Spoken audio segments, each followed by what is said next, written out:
Hi friends, ഇന്ന് നമ്മൾ soybean വെച്ചൊരു കറിയാണ് ഉണ്ടാക്കാൻ പോകുന്നത്. അതിന് നമ്മൾ 150 ഗ്രാം സോയാബീൻ എടുത്ത് കുതിർത്ത് അരിഞ്ഞ് വെച്ചിട്ടുണ്ട്. അതിന് നമ്മൾ ഇത്രയും തേങ്ങാക്കൊത്ത് നമുക്ക് നിറച്ചിക്കറി പോലെ വയ്ക്കാം. 3 തക്കാളിക്ക, വെളുത്തുള്ളി, ഇഞ്ചി, പച്ചമുളക് ഇത്രയും എടുത്തിട്ടുണ്ട്. ഒരു സവാള എടുത്തിട്ടുണ്ട്, ബാക്കി ചെറുള്ളി.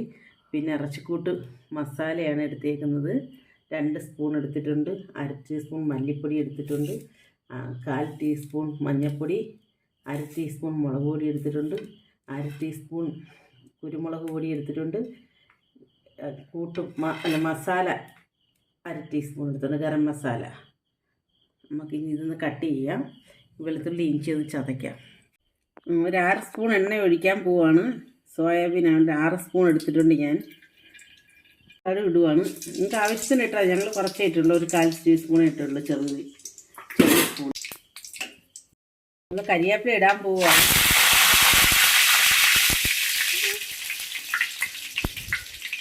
ഒരു 5-6 കുറച്ച് തേങ്ങാക്കൊത്ത്, ഒരു 10 തേങ്ങാക്കൊത്ത് നമ്മൾ ഇതിനകത്ത് ഇടുന്നുണ്ട്. അതൊന്ന് ചുമക്കിട്ട് എന്നിട്ട് സവാള ഇടാം. നമുക്ക് തേങ്ങ ചുമന്നിട്ടുണ്ട്. നമുക്കിനി സവാള ഇടാം അതിനകത്തോട്ട്. നമ്മുടെ ചുമന്നുള്ളി ഒരുവിധം ഒന്ന് വാടി ചുമന്നിട്ടുണ്ട്. നമുക്ക് അതിനകത്തോട്ട് ഇഞ്ചിയും വെളുത്തുള്ളിയും പച്ചമുളകും കൂടെ ചതച്ച് ഇടുക, ഒന്ന് വഴറ്റാം. സവാളയൊക്കെ മൂത്തിട്ടുണ്ടെങ്കിൽ നമുക്ക് അതിലോട്ട് തക്കാളിക്ക് ഇടാം. സോയാബീക്ക് വേണ്ടിയുള്ള ഗ്രേവി റെഡി ആയിട്ടുണ്ടെങ്കിൽ നമുക്ക് അതിലോട്ട് സോയാബീൻ ഇടാം.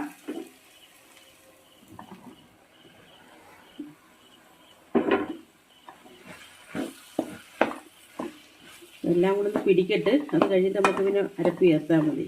നമുക്ക് മസാലയൊക്കെ ഇടാം.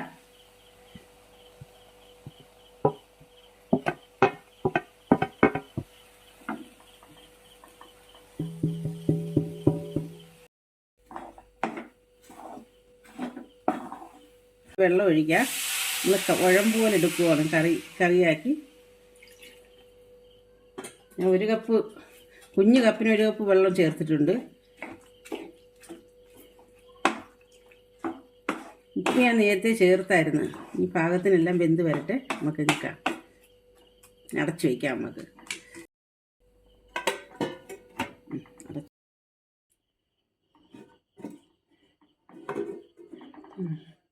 ഹലോ ഫ്രണ്ട്സ്, നമ്മുടെ സോയാബീൻ കറി റെഡി ആയിട്ടുണ്ട്. ഇനി നമുക്കൊരു വേറൊരു പാത്രത്തിലോട്ട് മാറ്റാം.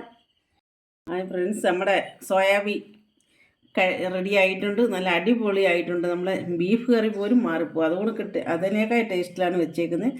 നിങ്ങൾ ട്രൈ ചെയ്യുക. നിങ്ങൾക്ക് ഇഷ്ടപ്പെട്ടെങ്കിൽ നിങ്ങൾ ലൈക്ക് ചെയ്യുക, സബ്സ്ക്രൈബ് ചെയ്യുക.